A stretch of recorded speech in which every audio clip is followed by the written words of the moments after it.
जय मसीह की साथियों, इस वीडियो के द्वारा आपको ये बताना चाहता हूँ कि दशांश कौन दे सकता है। हालांकि वे लोग जो पैसे से मोहब्बत करते हैं और वे लोग जो दशांश नहीं देना चाहते हैं, उनके लिए दशांश बड़ा ही विवादित विषय है।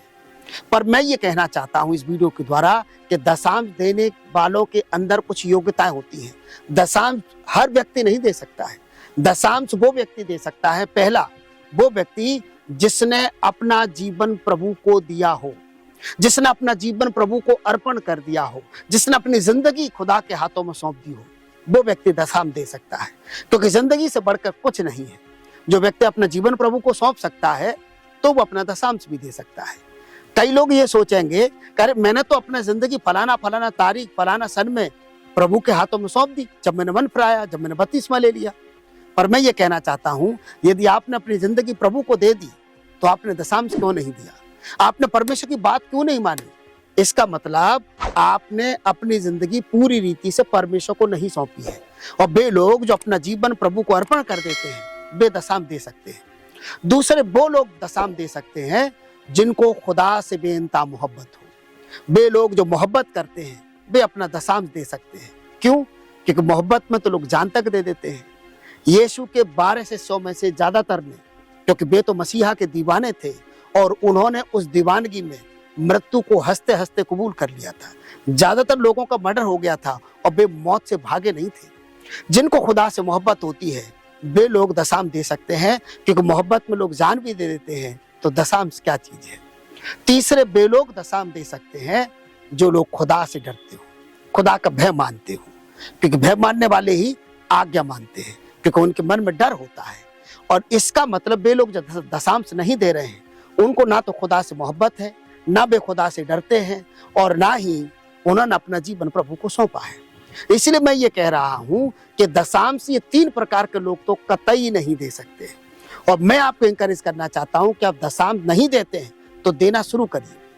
ज्यादातर वे गरीब विश्वासी जिनके पास ज्यादा पैसा नहीं है, अच्छी नौकरी नहीं है, वो लोग कहते हैं यदि हमारी नौकरी अच्छी हो जाए, यदि हमारी सैलरी अच्छी हो जाए तो हम दशांश दिया करेंगे। उनके लिए प्रभु यीशु मसीह ने कहा, परमेश्वर वचन कहता है, जो थोड़े से थोड़े में विश्वास योग्य है वो बहुत में भी विश्वास योग्य है, और जो थोड़े से थोड़े में विश्वास योग्य नहीं है वो व्यक्ति बहुत में भी विश्वास योग्य नहीं है।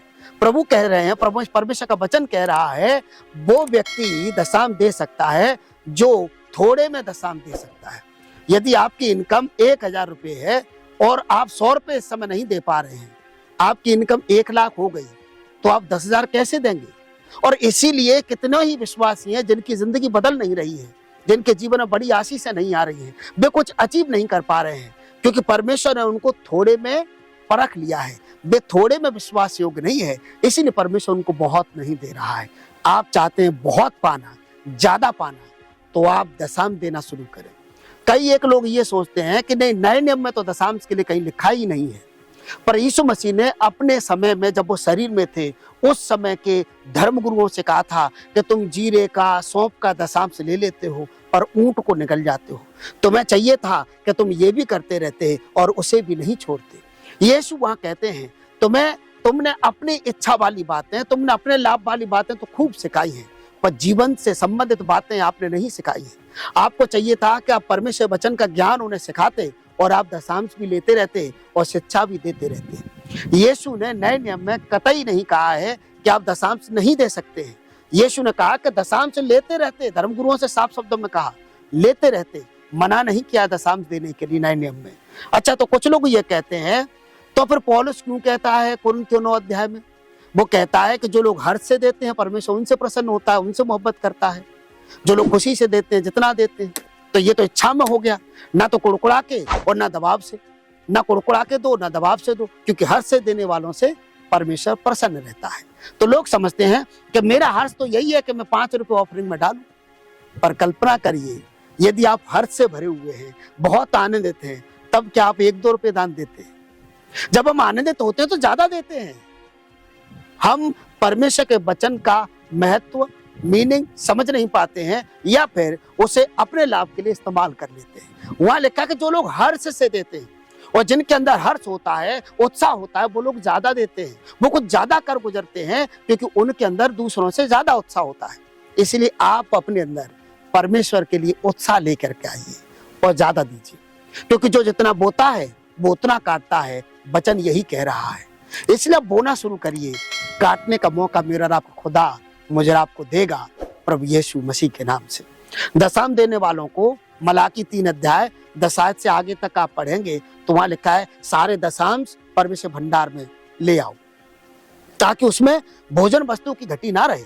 और ऐसा करके मुझे परखो कि मैं आसमान के झरोखे खोलकर तुम्हें अपरंपार आशीष की वर्षा करता हूं कि नहीं। दशम देने वालों को परमेश्वर आशीष देने का वायदा करते हैं, वो भी अपरंपार। इसलिए आप अपनी गरीबी को, अपनी इनकम को मत देखिए, आप खुदा से डरिए, खुदा से मोहब्बत करिए, खुदा को अपना जीवन सौंप दीजिए और दशम देना शुरू करिए।